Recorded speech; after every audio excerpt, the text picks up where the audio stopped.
बाहर से आए विदेशी आर्य आक्रमणकारियों ने भारत भूमि पर हमला करके यहां का जनजीवन अस्त व्यस्त कर दिया। मूल निवासी अनार्यों के घर-बार, नगर उजाड़ दिए गए, उनकी साधन संपत्ति लूट ली गई, शिल्प और कलाकृतियां नष्ट कर दी गई, जनजीवन अस्त व्यस्त हो गया। स्त्रियों को बंदी बनाकर जुल्म ढाए गए। जिन्होंने आर्यों की आज्ञा का पालन नहीं किया, उनके सर धड़ से अलग कर दिए गए। ऊंच और नीचता का राज शुरू हो गया। अनार्यों को बंदी बनाकर असुर एवं राक्षस घोषित कर दिया गया और स्वतंत्रता पूर्वक जी रहे मूल निवासियों को आर्यों ने कपट से अपना दास बना दिया। यही दास शूद्र कहलाए गए और आर्यों के गुलाम बनकर जीने लगे। आर्यों के आक्रमण से पहले कितना मंगलमय था यहां का वातावरण।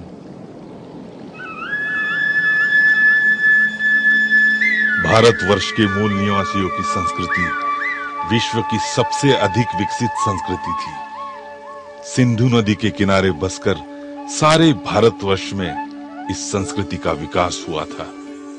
हरी भरी वादियां, लहलहाते खेत, कृषि के उत्पादन में वृद्धि, जीवन के प्रत्येक क्षेत्र में समृद्धि थी।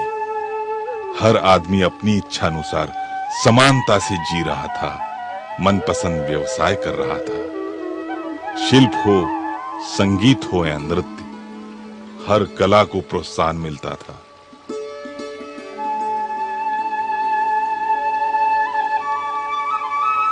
यहाँ के मूल निवासी तो हर प्रकार से सुखी थे।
जब जब धर्म पर संकट आता है, तब तब भगवान विष्णु अवतार लेकर धर्म की रक्षा, नहीं, जब जब ब्राह्मणों पर संकट आता है और वे गैर ब्राह्मणों से पराजित होते नजर आते हैं, तब तब ये आर्यों के तथाकथित चिरस्थायी भगवान विष्णु अवतार लेते हैं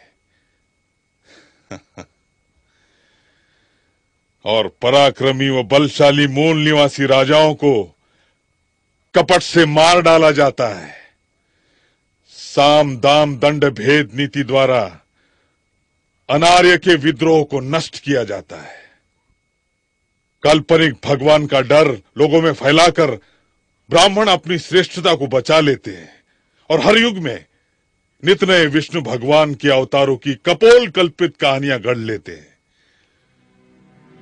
चतुर्वर्ण व्यवस्था बनी रहे, इसलिए हर युग में एक अवतार, अवतार ही अवतार। दशावतार की श्रृंखला में तथाकथित भगवान विष्णु ने मत्स्यावतार नामक पहला अवतार लिया।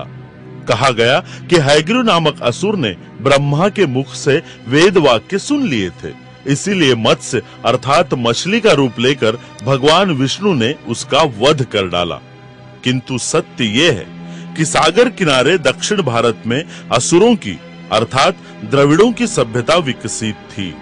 प्रगतिशील द्रविड़ों को आर्यों का पाखंड नापसंद था, इस कारण उनमें अक्सर संघर्ष होता रहता था। तब आर्यों ने कपट से द्रविड़ों को वश में कर लिया। उनके कपट पर पर्दा पड़ा रहे, इसीलिए मत्स्यावतार की कल्पित कहानी को प्रचारित किया गया। कूर्मावतार। पराक्रमी अनार्य राजा जब आर्यों पर हावी हुए तो आर्यों को उनका मुकाबला करना संभव नहीं था।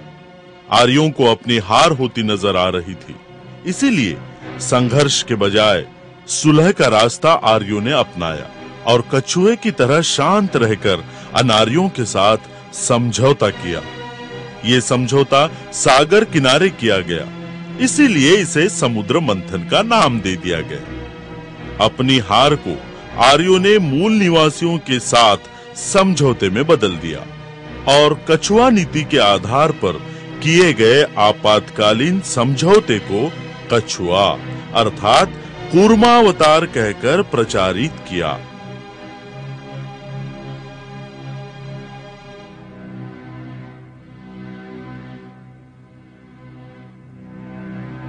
मंदार पर्वत के द्वारा